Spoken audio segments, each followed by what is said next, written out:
என்னைக்காச்சும் ஒரு complete full stack அப்ளிகேஷனை கோட் இல்லாம டெவலப் பண்ண முடியும்னு நினைச்சு பார்த்திருக்கீங்களா?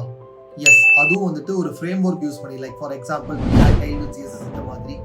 S, it is possible with a tool called as lovable.dev. Yes, இந்த லவபிள் அப்படின்ற டூலை வச்சு பேசிக்கா என்ன அப்படின்னா உங்களோட ஐடியாஸ் எல்லாத்தையும் நீங்க ஒரு கம்ப்ளீட் வெப்சைட்டா ரெடி பண்ண முடியும். ஜஸ்ட் என்ன அப்படின்னா நீங்க அங்க போய் ப்ராம்ப்ட் கொடுத்தா போதும். என்ன பண்ணும் அப்படின்னா லவபிள் உங்களோட கம்ப்ளீட் வெப்சைட்டையும் using React, Tailwind CSS and even it include Supabase. So ஒரு கம்ப்ளீட் ஃபுல் ஸ்டாக் அப்ளிகேஷனை உங்களுக்கு அதனால ப்ரொவைட் பண்ண முடியும். ஸோ இதோட இன்னொரு அட்வான்டேஜ் என்ன அப்படின்னா இதுல உங்களுக்கு அந்த வெப்சைட்டோட கோடையும் ப்ரொவைட் பண்ணிடுவாங்க. அதனால நீங்க என்ன அப்படின்னா ஈஸியா அந்த கோடையும் வந்துட்டு எடிட் பண்ணவும் முடியும்.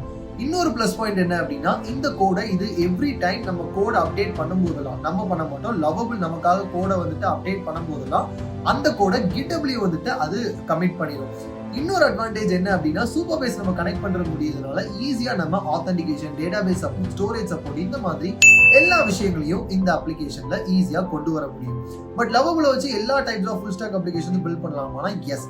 பட் இது எந்த மாதிரி அப்ளிகேஷன்ஸுக்கு ரொம்ப சூட்டபிளா இருக்கும் அப்படின்னா, ஃபார் எக்ஸாம்பிள் இப்போ நம்ம வந்துட்டு ஆல்ரெடி இருக்கிற ஒரு டிசைனுக்கு ஒரு சிம்பிள் ப்ரோட்டோடைப் ரெடி பண்ணணும், இல்லை ஒரு இ-காமர்ஸ் வெப்சைட் ரெடி பண்ணணும் அது ஸ்டார்ட் அப் ஃபவுண்டரா, இல்லை அப்படின்னா வந்துட்டு ஒரு ப்ரோட்டோடைப் ரெடி பண்றதுக்கு ஆல்ரெடி சொன்ன மாதிரி, இல்லை அப்படின்னா லேண்டிங் பேஜஸ் ரெடி பண்றதுக்கு, இந்த மாதிரி விஷயங்களுக்கு எனக்கு ரொம்பவே வந்துட்டு லவபிள் ஹெல்ப்ஃபுல்லா இருக்கும்.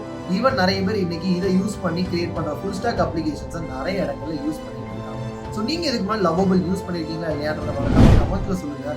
இந்த வீடியோ போல இன்னும் நிறைய உங்களுக்கு ஏஐ டூல்ஸ் பத்தி வீடியோ வேணும் அப்படின்னா மறக்காம இந்த லெஃப்ட்ல இருக்க அந்த லைக் பட்டன் பிரஸ் பண்ணிட்டு என்ன ஃபாலோ பண்ணி வச்சுக்கோங்க.